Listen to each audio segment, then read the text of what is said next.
Hello everyone, welcome to the series on idioms, and this video is the second part of the sequence Work-Life Balance, and the title of today's story is The Mindful Journey of Sarah.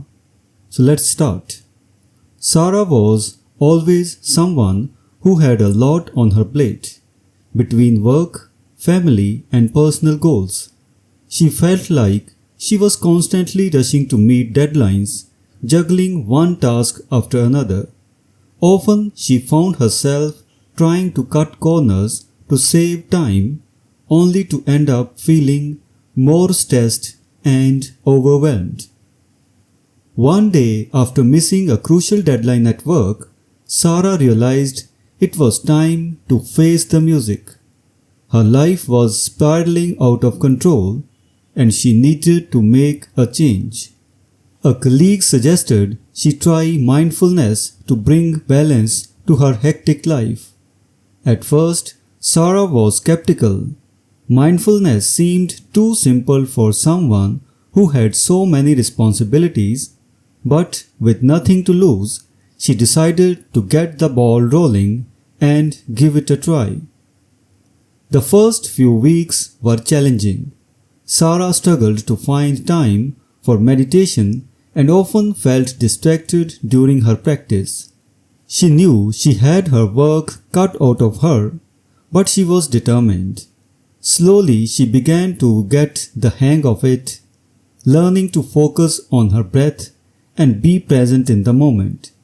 Each time her mind wandered, she gently brought it back to the present without judgment. As Sarah continued to practice mindfulness, she noticed a change. She became more organized, started to get her ducks in a row, and approached tasks with greater clarity. Instead of rushing through her to-do list, she tackled each item with intention. She found that giving full attention to each task allowed her to be more efficient. No longer trying to cut corners, she discovered the value of quality over speed.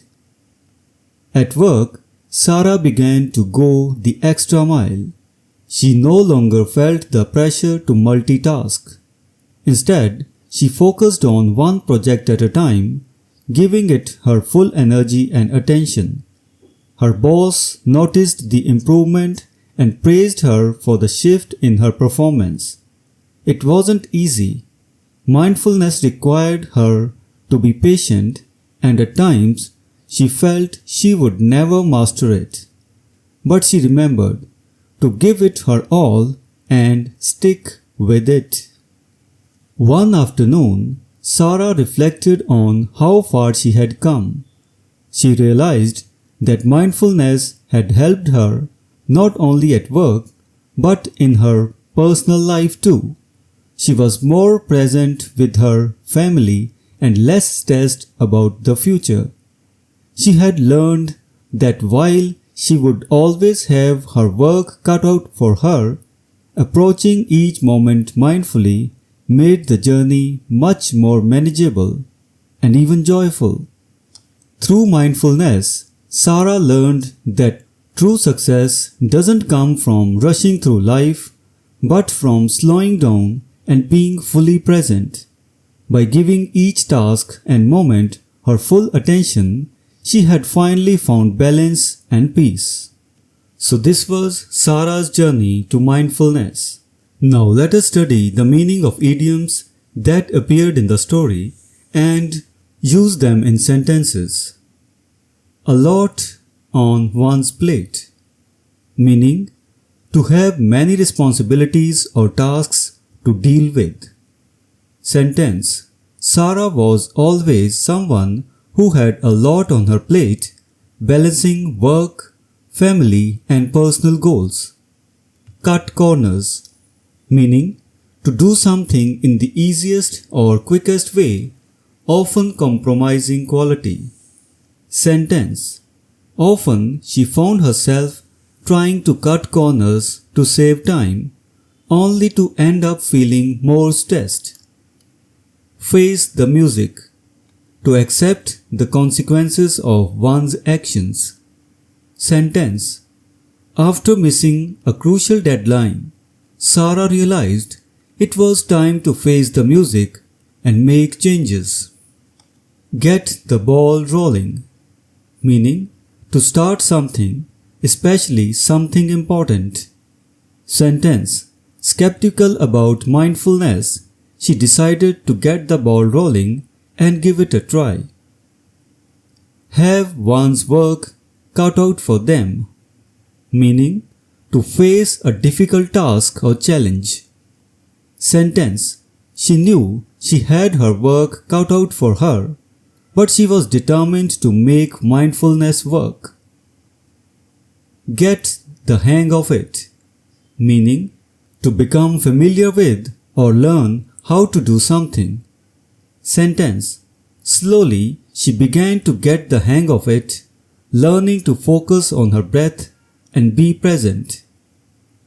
Get one's ducks in a row, meaning to organize things well or be well prepared. Sentence. As Sarah continued practicing mindfulness, she became more organized and started to get her ducks in a row. Go the extra mile, meaning to do more than what is expected or required. Sentence. At work, Sarah began to go the extra mile, focusing on each project with full attention.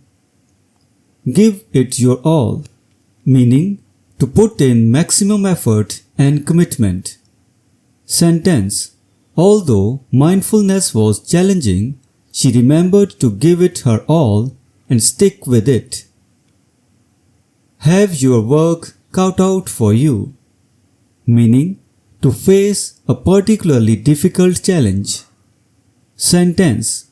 While she would always have her work cut out for her, mindfulness made the journey more manageable.